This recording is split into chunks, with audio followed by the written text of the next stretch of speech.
We have a new face here at News 3 Now and here on For the Record. Here to lead our political coverage and contribute to our investigations team, Will Kenneally, who comes to us after 2 years at PBS Wisconsin. Hey, We're so glad to have you on board. Good to be with you, yeah. Glad to be here. Absolutely. All right.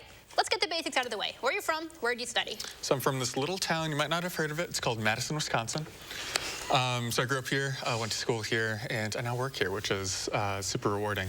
Big guy in the Wisconsin idea, too, so to be able to kind of give back to the state that I grew up in, it's very nice. I like it. Because you're a Badger, correct? Yes, exactly. Yeah, so really fulfilling that Wisconsin idea. Absolutely. Did you major in journalism? Tell me a little bit about college. Yep, exactly. Majored in journalism. I actually went to school out in Tufts for a year, kind of small school out near Boston. When I knew I wanted to go to journalism, I came back here. Very nice. So tell me a little bit about your reporting experience. This is not your first gig. No, so I come from PBS Wisconsin, which is awesome, super rewarding as well, covering the Capitol for them. So I've been covering the Capitol off and on between PBS Wisconsin and some radio outlets for about 4.5 years now. 2 gubernatorial administrations, which is cool as well. Really gives you a perspective of those different divided government now and all red before. So Yes. What is it that draws you to politics?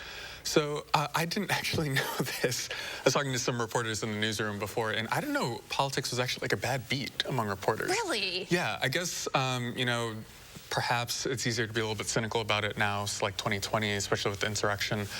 For me, it's tough for me to be cynical about politics, I think. It's a lot of public servants who could be doing a lot of more lucrative jobs, but they come to the Capitol every day and try and see change in the world. Depending on that political persuasion, some people might disagree with the ideas, but they just want to see a Wisconsin that will succeed. So for me to be able to cover that and cover those kind of people is very rewarding. You know what? I like it. I bring a little bit of the pessimism. You can bring the optimism to the beat. I love it. There's a number of political nerds here. I'm one of them. So looking forward to have another one to nerd out with. Let's pivot to headlines of the week. Let's talk politics for this week. This is your first week here at News 3 Now, and we got you started third day on the job this past Wednesday. Going to cover this group is meeting with Assembly Speaker Robin Vos at the Capitol. Tell me it is what they wanted and what they did. So this is a group that held a rally actually last month to kind of right around the State of the State address, oddly enough. They've been really pushing Vos to explore what's called like decertification of Wisconsin's election results. So that's where Wisconsin has a slate of electors, 10 electors that vote in the Electoral College. They all went for Biden in 2020. They want to see the state legislature kind of recall them and vote for whomever the legislature decides that they want to vote for. So they've been pushing Assembly Speaker Robin Vos to kind of explore that. It's a little bit tricky because both Vos and state lawyers say that this is impossible. The legislature can't recall these electors after they've already cast their votes, too.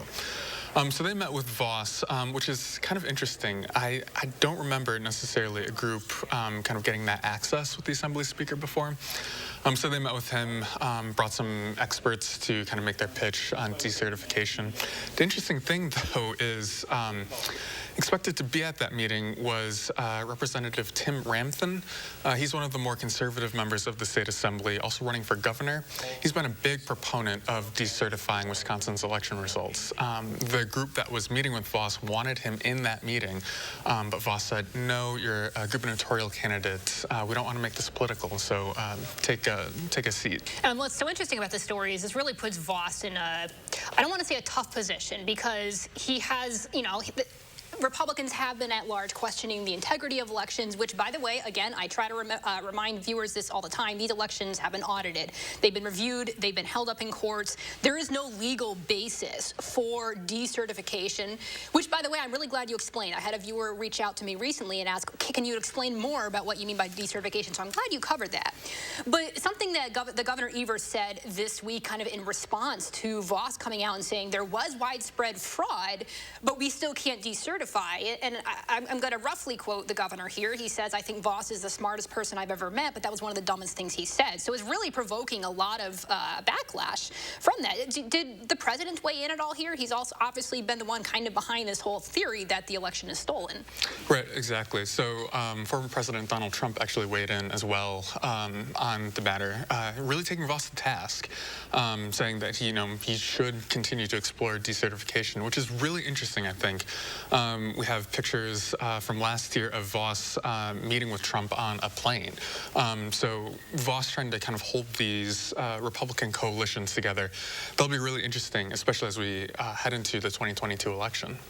All right, we're going to wrap this up really quickly here, but one more thing I want to touch on really briefly. A role that really doesn't hold a lot of meaning in Wisconsin politics today, the Secretary of State. Again, Republicans long ago took a lot of authority, or power out of this role. It's really kind of a symbolic role. Tell me a little bit about the news on this position this week and why this news matters. So I always like following the current Secretary of State, Doug LaFollette, because once he stamps any kind of document with the state seal, then it makes it official, right? He's the keeper of the state seal. But like you said, there's no real power to the Secretary of State's office. It really more just keeps the seal. Republicans want to change that a little bit to have it play more of a role in election oversight. Similar to other states. Right now, the state is run by the Wisconsin Elections Commission. They kind of oversee state elections while your local clerk really runs the elections themselves. He announced that he's running for re-election, which is interesting. He said that both Democrats and some Republicans alike encouraged him to run to kind of keep what he would call, I would say, probably an even hand in the office. He's joining a couple of Republicans who have already announced, including State Representative Amy Loudenbeck. She used to be on the very powerful budget committee, so we'll see what kind of shakes out with the Republican field as well. All right, Will, welcome aboard. We are so glad to have you on your team. You're going to be seeing him back on this show frequently, pretty much every week. He's going to be here to recap politics for us, just like we just did. And yeah, we're glad to have you. Yeah, very glad to be here. Thank you. All right. When we come back, fake electors won't face state sanctions. The man behind the complaint is next.